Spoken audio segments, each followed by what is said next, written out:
नमस्कार, जय हिंद, जय श्री राम दोस्तों। शिवम चौधरी ऑफिशियल में आप सबका स्वागत है। आगे बढ़ने से पहले आप सबसे रिक्वेस्ट है, वीडियो को लाइक कीजिए, चैनल को सब्सक्राइब कीजिए और शेयर करना मत भूलिएगा। एक केस है जो लगभग पिछले एक हफ्ते से चर्चा का विषय बना हुआ है। जी हाँ, बात हो रही है जस्टिस वर्मा केस की। ये केस एक तरीके से सेट केस है जो ये बताता है कि भारत में अगर आप प्रभावशाली हैं तो किस तरीके से पूरा का पूरा सिस्टम आपको बचाने के लिए लग जाता है।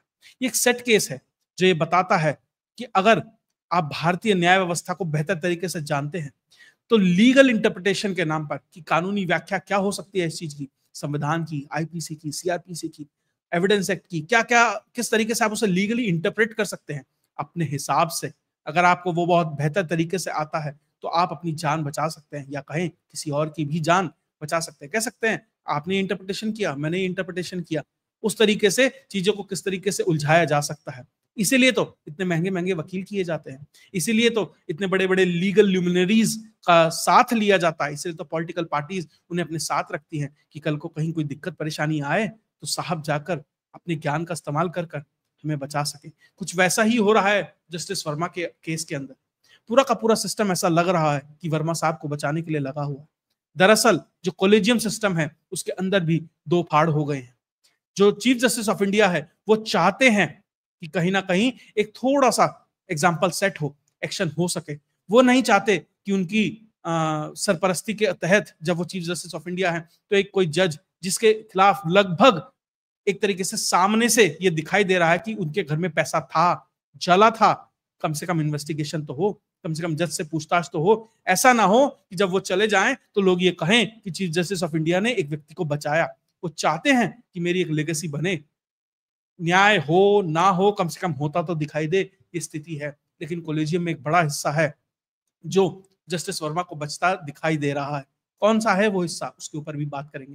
फिलहाल बात करेंगे कि किस तरीके से लीगल इंटरप्रिटेशन के नाम पर जस्टिस वर्मा के केस को जलेबी की तरह गोल गोल गोल गोल घुमाया जा रहा है, कैरम बोर्ड की गोटी की तरह, कभी इस कोने कभी उस कोने कभी उस कोने, हर कोई अपने हिसाब से व्याख्या कर रहा है। दरअसल शुरुआत कहां से होती है, किन किन प्रावधानों का इस्तेमाल कर कर या उनका सहारा लेकर वर्मा साहब को कवरिंग फायरिंग दी जा रही है। एक 1991 का केस है। जस्टिस वीरा स्वामी मद्रास हाई कोर्ट, उनके ऊपर आरोप लगा कि उनके पास डिस्प्रोपोर्शनेट एसेट है, आय से अधिक संपत्ति है। उसके बाद लगभग ये मांग होने लगी कि उनके खिलाफ जांच शुरू हो, लेकिन जस्टिस वेंकटचलैया बेंच ने 1994 में ही कह दिया कि किसी भी जस्टिस के खिलाफ जांच नहीं हो सकती, पुलिस एफआईआर दर्ज नहीं कर सकती जब तक अगर वो हाई कोर्ट का जज है तो हाई कोर्ट का चीफ जस्टिस, और अगर वो सुप्रीम कोर्ट का जज है तो सुप्रीम कोर्ट का चीफ जस्टिस उसकी अनुमति नहीं दे देता। उसके बाद तो ऐसा लगा जैसे जज निरंकुश हो गए। उन्हें लगा अपने साथी हैं, जांच का आदेश कोई देगा नहीं, पुलिस एफआईआर कर नहीं सकती। तो एक अंबार लग गया उन जजों के खिलाफ कि किस तरीके से जजों ने अपनी मनमानी करनी शुरू कर दी अलग अलग जगह। उनके खिलाफ असंख्य शिकायतें आने लगी। तो जस्टिस सिस्टम को लगा, कॉलेजियम को लगा कहीं अंदर से ही विस्फोट ना हो जाए। तो 1999 में स्वतः ही संज्ञान लेते हुए खुद के लिए ही एक प्रावधान कर दिया कि भैया हम खुद ही इंटरनल इंक्वायरी करेंगे, हम ही जज, हम ही मुवक्किल, हम ही अपराधी, हम ही सब कुछ, हम ही न्याय करके सारा इंटरनल निपटा देंगे। लेकिन ध्यान दीजिएगा उस इंटरनल इंक्वायरी में उनके पास न इन्वेस्टिगेशन का कोई आर्म है, न जस्टिस देने का कोई प्रावधान है संविधान के अंदर, बस अपने लिए खुद तय कर लिया। उसके बाद किस तरीके से इंटरनल इंक्वायरी के नाम पर कहीं से चीजें आगे बढ़ी नहीं, कुछ हुआ नहीं। उसके बाद एक केस आता है जस्टिस वर्मा का, क्योंकि अब सोशल मीडिया का दौर है। इससे पहले ये आता था तो हो सकता था बड़े बड़े एडिटरों को मैनेज कर लिया जाता, मेन स्ट्रीम मीडिया में शायद खबरें दब जाती, कहीं पहले पन्ने पे छपती पहले दिन, दूसरे दिन दूसरे, तीसरे दिन तीसरे, और शायद हफ्ता खत्म होते होते आखिरी पन्ने में कहीं छोटा सा बाय कॉलम बचता, तो शायद ये खबरें इस तरीके से दबा दी जाती। लेकिन अब सोशल मीडिया है, मिनटों में सेकंडों में स्क्रूटनी होती है। हर कोई व्यक्ति संविधान की किताब खोलकर, आईपीसी सीआरपीसी की किताब खोलकर सारे प्रावधान, सारे एक तरीके से कह सकते हैं पुराने केसेस उठाकर लाकर रख देता है। इसलिए अब उनके सामने ये दिक्कत हो गई है तो करें क्या।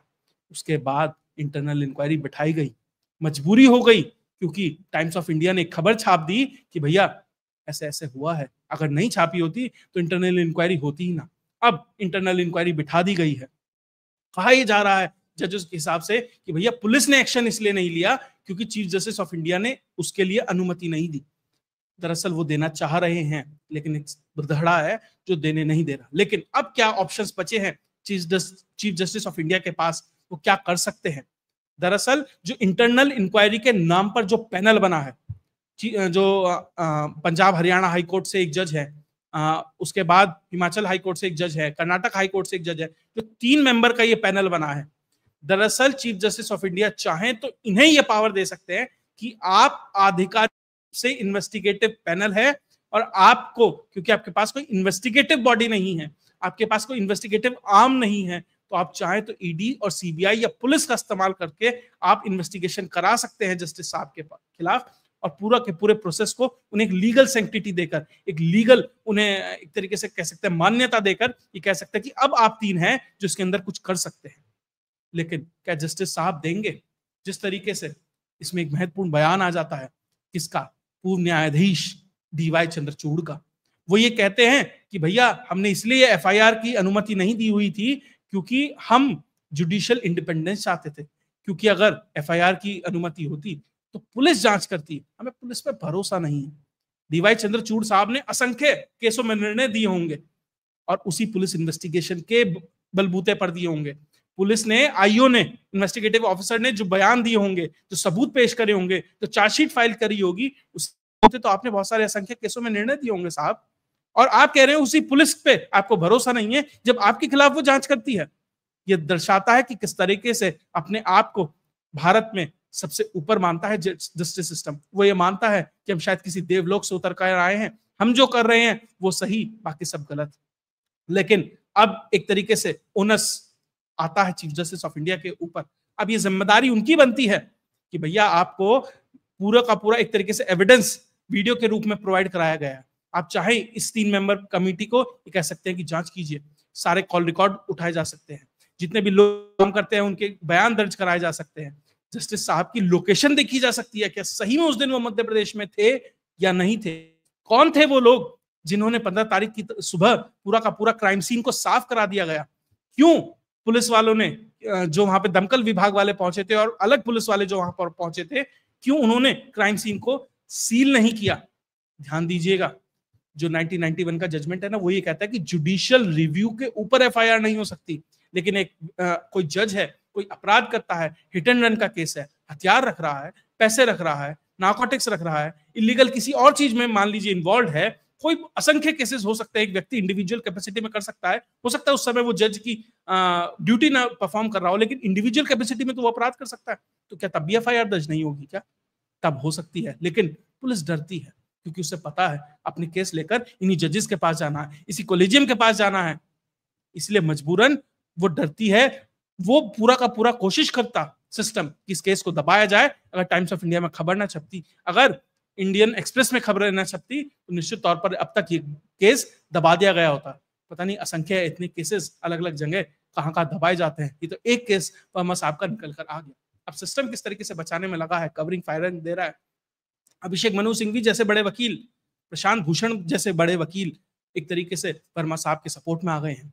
क्या कहा अभिषेक मनु सिंघवी ने? हो सकता है वो पैसा उनका ना हो सकता है उन्हें फ्रेम किया जा रहा हो। मेरा सवाल ये है, ऐसा था 5-7 बोरे के अंदर आया था, ये प्राइमा फेसी ये बताया जा रहा है, क्या जस्टिस वर्मा साहब इतनी हाई सिक्योरिटी जोन में रहते हैं? सीसीटीवी फुटेज है, सीआईएसएफ की एक तरीके से कस्टडी में, मतलब कस्टडी कह रहा हूँ, उसके सिक्योरिटी में रहते हैं, माफ कीजिएगा। तो क्या वहां पर कोई आएगा 5 बोरे रख के चला जाएगा? उसके लिए कम से कम ट्रक, मिनी ट्रक, छोटा हाथी, कुछ तो ऐसा लगेगा। क्या सिक्योरिटी के बिना कोई 5 बोरे वहां 5-7 बोरे तक का चला जाएगा? क्योंकि जो इनिशियल बयान हुए हैं दमकल कर्मियों के, उन्होंने कहा लगभग 5 बोरों में करेंसी जली थी। तो सवाल ये है, क्या फ्रेम किया जा रहा है? किसका पैसा था? खबरें तो ये भी आ रही है कि एक राज्यसभा मेंबर है दिल्ली की एक के आसपास की एक पार्टी के, जिनका नाम भगवान राम से कहीं ना कहीं उनके एक नाम में से निकल कर आता है, उनका नाम भी अब इस केस के अंदर आ रहा है। तो बहुत सारे नाम है इसके अंदर। पहले 5 लोगों की जो तिगड़ी है उसके बारे में आपको बता ही चुका हूं, एक नए राज्यसभा मेंबर है, उनका नाम भी आ रहा है। तो क्योंकि सिस्टम बड़ा है, लोग बहुत ज्यादा हैं, इसलिए शायद मैंने इसलिए कहा कि सिस्टम कैसे बचाने में लग जाता है, इसके अंदर दिखाई दे रहा है।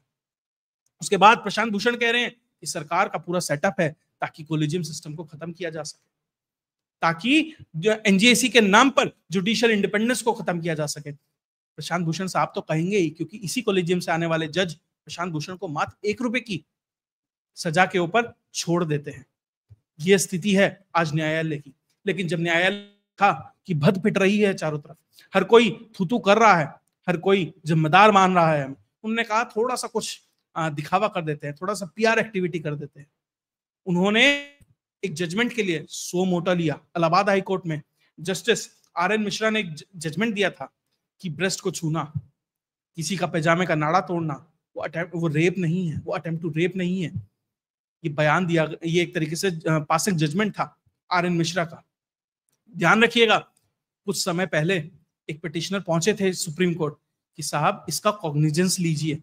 तब इसी सुप्रीम कोर्ट की जस्टिस बेला त्रिवेदी और Prasanna B वराले, justice Prasanna B वराले, उन्होंने कहा था नहीं, हम कॉग्निजेंस नहीं लेंगे। जब उसने कहा कि भैया बेटी बचाओ बेटी पढ़ाओ का अभियान चल रहा है, बेटियों के साथ ऐसा हो रहा है और अदालतों में ऐसा कहा जा रहा है, तो उसका तो कॉग्निजेंस लीजिए। तो उन्होंने कहा लेक्चरबाजी मत करो। ये शब्द यूज किए गए कोर्ट के अंदर और उनकी केस की फाइल को बाहर फेंक दिया गया। ऐसा क्या चेंज हो गया कानून में 2 दिन के अंदर? ऐसा क्या लीगल इंटरप्रिटेशन हो गया? संविधान को ऐसा क्या अलग पढ़ लिया 2 दिन के अंदर इन जस्टिस साहब ने कि उन्होंने कहा नहीं नहीं अब सो मोटो लेते हैं। सिर्फ 2 दिन में बदला तो टाइम्स ऑफ इंडिया की खबर, 2 दिन में बदला तो इंडियन एक्सप्रेस की खबर, उन्हें सो मोटो लेना पड़ा। ध्यान दीजिए जेम्स ऑफ जुडिशरी कैसे काम करती है। बॉम्बे हाई कोर्ट में एक जजमेंट आया है, एक व्यक्ति ने 1.5 साल की बच्ची के साथ रेप किया। ये प्रूफ है मेडिकल रिपोर्ट के अंदर और सारे गवाहों के हिसाब से, पूरी बाकायदा लीगल प्रोसीडिंग के बाद कि वहां रेप हुआ है, उस व्यक्ति ने किया है। हाई कोर्ट क्या कहती है कि लाइफ इंप्रिजनमेंट, 1.5 साल की बच्ची के साथ रेप हुआ था, लाइफ इंप्रिजनमेंट बहुत हार्श हो जाएगा, हम घटा के 10 साल कर देते हैं, क्योंकि क्रिमिनल हैज अ फ्यूचर, ये जुडिशरी कहती है। इसलिए बार बार कह रहा हूं कि अगर सिस्टम में मजबूत हैं आप, लीगल इंटरप्रिटेशन आपको आता है, धन बल बाहुबल से मजबूत है, तो संभावनाएं कम हैं कि शायद आपका कुछ बिगाड़ा जाए। मैं ये नहीं कह रहा कि पूरा का पूरा सिस्टम ऐसा है, लेकिन सिस्टम कहीं ना कहीं वर्मा साहब को बचाते दिख रहा है। तभी तो ट्रांसफर कर दिया गया। बार जो बेंच है पूरी की पूरी इलाहाबाद हाई कोर्ट की, उसने पूरा विरोध किया। आज मतलब वहां पे एक तरीके से नो वर्क हो रहा है, हड़ताल हो रही है, क्योंकि कूड़ा घर नहीं बनने दिया जाएगा, ये बयान है वहां का। और देखिए जो बेंच है, बार काउंसिल है, माफ कीजिएगा, उसके जो अध्यक्ष हैं, जो पदाधिकारी हैं, अपने प्रोफेशन को दांव पर रखकर ये सब कर रहे हैं, क्योंकि उन्हें पता है जजों से अगर बैठ लिया तो ना पुलिस की बनेगी ना वकील की चलेगी। जज सर्वोपरि होता है इस पूरे सिस्टम के अंदर, उससे बैठ नहीं लेना, वो तब भी ले रहे हैं। समझिए स्थिति कितनी बुरी है। अब सवाल ये आता है कि कौन है सिस्टम के अंदर जो उन्हें बचा रहा है? दरअसल वही है सिस्टम के अंदर जो उन्हें इलाहाबाद हाई कोर्ट के अंदर जज बनवाते हैं, वही हैं सिस्टम के अंदर, उन्हीं के लोग काम कर रहे हैं कि किसी तरीके से बचा लिया जाए जो उन्हें दिल्ली हाई कोर्ट के अंदर लाए थे। दिल्ली हाई कोर्ट में नंबर 2 के जज थे। कौन थे, किसके शागिर्द हैं, सबको पता है। पूर्व बड़े वाले जज रहे हैं या कहीं सबसे बड़े वाले जज रहे हैं, उनके शागिर्द हैं। तो पूरा का पूरा प्रयास इकोसिस्टम के द्वारा किस इनको संरक्षित किया जाए। लेकिन अब सवाल यह है कि चीफ जस्टिस ऑफ इंडिया साहब थोड़ा सा लीड की हड्डी को मजबूत कर सिस्टम से लड़कर क्या आप एक प्रेसिडेंट सेट कर पाएंगे? क्या आप ये बता पाएंगे, कर पाएंगे कि अगर आपके बीच का ही कोई व्यक्ति गलत है या कम से कम दिख रहा है गलत है, भैया उसके इल्जाम को ही हटाने के लिए इन्वेस्टिगेशन करा दीजिए। मैं कह रहा हूं, मान लीजिए सिस्टम कह रहा है कि उनको फ्रेम किया गया, तो भी तो इन्वेस्टिगेशन होना चाहिए ना कि किसने फ्रेम किया, क्यों फ्रेम किया। तो उस चीज के लिए उनको बचाने के लिए ही इन्वेस्टिगेशन कर ली जाए। ये कब होगा और कैसे होगा, अब ये जिम्मेदारी पूर्णतः चीफ जस्टिस ऑफ इंडिया की बनती है। पुलिस को निर्देशित करेंगे कि खुला हाथ है, क्या वो इस 3 सदस्य कमेटी को ये इख्तियार देंगे कि भैया करिए। ध्यान रखिएगा, जो पूर्व चीफ जस्टिस हैं डीवाई चंद्रचूड़, उन्होंने कहा और बहुत सारे ऐसे लोग ये मानकर चल रहे हैं कि भैया जांच में बड़ा समय लगेगा, ये कमेटी धीरे धीरे काम करेगी, बहुत कुछ है जांच करने के लिए। इसका मतलब किस तरीके से लटकाया जाए, अटकाया जाए, भटकाया जाए, ये पूरा प्रयास है। सुना है ना, तारीख पे तारीख ऐसी कमेटी पे कमेटी, ऐसी असंख्य कमेटियां अलग अलग केस में भारत ने देखी हैं। क्या कमेटी, इस कमेटी का भी हश्र उसी के तरह हो जाएगा कि फाइलों के पुलिंदे में एक और फाइल जुड़ जाएगी कि भैया 3 मेंबर की कमेटी थी, जांच कर रही थी, इतने में ट्रांसफर भी हो जाएगा, ज्वाइनिंग भी हो जाएगी, रिटायरमेंट हो जाएगा, जांच चलती रहेगी चलती रहेगी चलती रहेगी। जांच करने वाले रिटायर हो जाएंगे, फिर नए जांच करता आएंगे, फिर वो नए सिरे से जांच करेंगे। क्या यह हश्र होगा क्या इस जांच कमेटी का? इसलिए सवाल ये है कब तक चलेगा ये सिस्टम। अब माननीय उपराष्ट्रपति ने संज्ञान लिया, एनजेसी की बात चलने लगी है। मेरा सवाल यह है कि जो पूर्व का एनजेसी था क्या इस चीज को सॉल्यूशन प्रोवाइड कराता था? निश्चित तौर पर पूर्णतः नहीं, वो भी इसका अपभ्रंश था। अब एनजेसी को बेहतर तरीके से लाना चाहिए, उसमें जो मेंबर बने उनके सिलेक्शन का तरीका और बेहतर और पारदर्शी हो, ये जिम्मेदारी अब सरकार की और पार्लियामेंट की है। अगर आपको ये वीडियो विश्लेषण अच्छा लगा तो वीडियो को लाइक कीजिए, चैनल को सब्सक्राइब कीजिए और ऑल नोटिफिकेशंस के बेल आइकन को जरूर प्रेस कीजिएगा। जय हिंद, जय भारत।